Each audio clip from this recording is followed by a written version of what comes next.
All right, let's kick it up a notch here. So to solve rational equations, just like we did up here, we multiply both sides of the equations by the least common denominator. Now, that's one method. The other method is you can cross multiply if you just have a fraction equals a fraction. Now, both of these up here, like we couldn't do that because you had a fraction plus a fraction equals a fraction. It's got to just be single fraction equals single fraction in order to cross multiply. I'll show both methods down here. Okay, so this one, we can't cross multiply because we don't just have fraction equals a fraction. We got the 1 minus over here. So the first of all, let's get put that 1 over a denominator so we see what its denominator is. And now we need to figure out the least common denominator.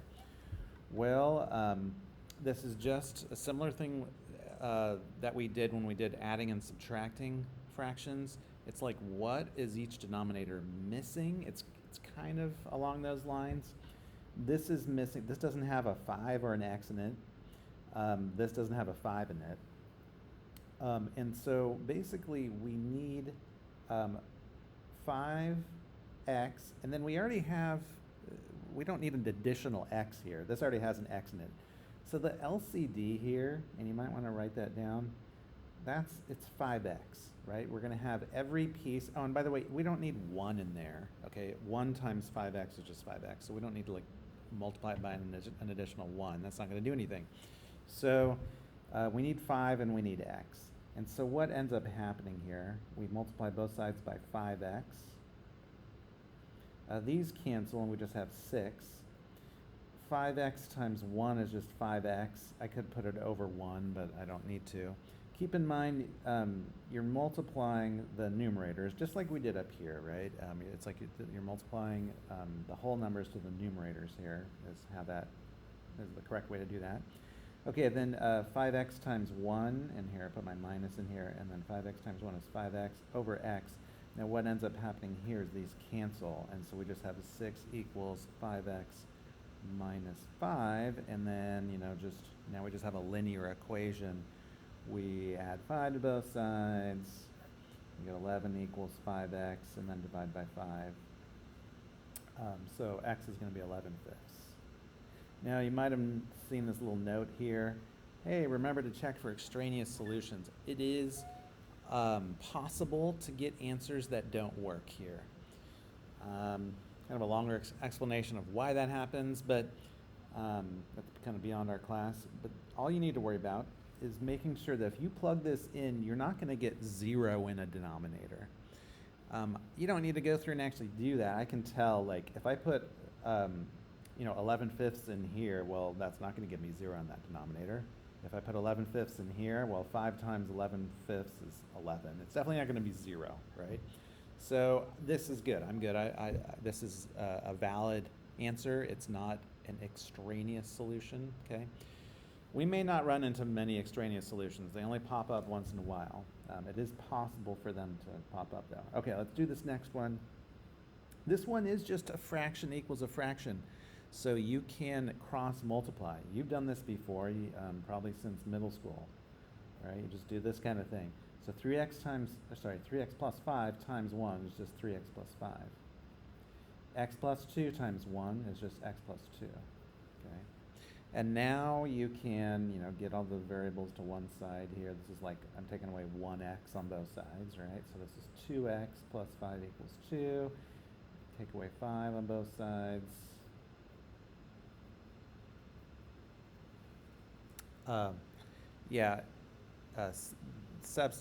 Substitute.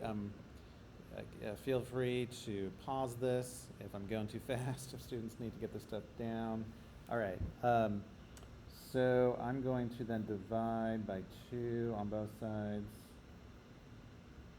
And so I get x equals -3 halves. And yeah, if I put that in, I can kind of just see I'm not going to get 0. I mean, you don't need, if you want to take the time and put it in, just make sure you can, but -3 halves plus 2 is not going to be 0. I'd have to put in -2 in order to get 0 here. Here, it would have to be, and we've seen this kind of thing before, it would have to be opposite 5 over 3 to make this become up to 0, and this is not opposite 5/3, it's not negative 5/3, right? Okay. So that's that. All right, next one. This one, the LCD, this one we do have to do an LCD on because it's not just a fraction equals a fraction. Well, the only denominator I have here, other than this 1, the hidden 1, is x minus 5. So that's our LCD, okay? So I'm going to multiply by x minus 5 on this side, and then same deal over here. Remember, you got to distribute it, which, you know, be careful. This is the first time I think we're seeing, like, we're multiplying. I should really put this in parentheses, too. We're multiplying by a binomial this time. Either way, it cancels out over here. Here, it's going to look like 4 times x minus 5. I don't need to put the over 1, okay? And then x minus 5 times 1 is x minus 5, and I have a minus. Well, actually, you know, what you could do, I guess I'll write it out first, because to avoid a common error. You know, if I cancel it out, some students, they cancel it out here, but then they forget to, you've got to multiply by this also. So I would really recommend writing it all out before, like, crossing anything out. Now you can cross these out, okay? Now careful, we haven't run into this a lot this unit, but if you cancel and you have nothing left, it's not 0, okay? If you divide something by itself, you get a 1, right? So don't forget about that. You can distribute these guys, or sorry, that guy, 4, and you get minus 20, or 4x minus 20. And then combine some like terms here. Get all the constants to one side, variables on the other side. I'll just move the 21 over here. It's the quickest way to accomplish that. So I get 26 equals 4x, and then divide by 4. We get 26 over 4, which that would reduce to 13 over 2. And again, just looking at my original, yeah, there's no way, like, I would not get 0 by plugging in 13 over 2. The only thing that would give me 0 would be 5, right, in a denominator. So I'm good. No extraneous solutions here. Okay, last one on this page. We need a LCD here. Well, I have an x, I have an x squared, I have a 5, and I have another x here. So my factors here, well, just thinking about what I have a 5, I have an x, but then I have really x squared, which is really another x, okay? It's like, you know, really, it's kind of like we have this, right? That's what 5x squared is. So really, my LCD is 5x squared. I don't need, you don't need to include x squared and an additional x, because there's already an x in here, right? Because that's like x times x. So this would be our least common denominator. If you didn't use the least common denominator, not the end of the world, you know, if you did like 5x cubed or something, yeah, you'd still get to the answer, but it'd be a little bit more work, okay? All right, so 5x squared is the LCD. Okay, and then once again, let's distribute this. I'll do the canceling later. Canceling will always happen here. That's kind of the purpose of this, so that all the denominators go away, right? That's what's happening in all these. The denominators end up going away. So yeah, those are both 1, so I just get 5x squared on the top of both those fractions, and then 5x squared times 6 would be 30x squared. Or actually, yeah, I still really shouldn't cancel this, because it'd be nice to think about what happens here.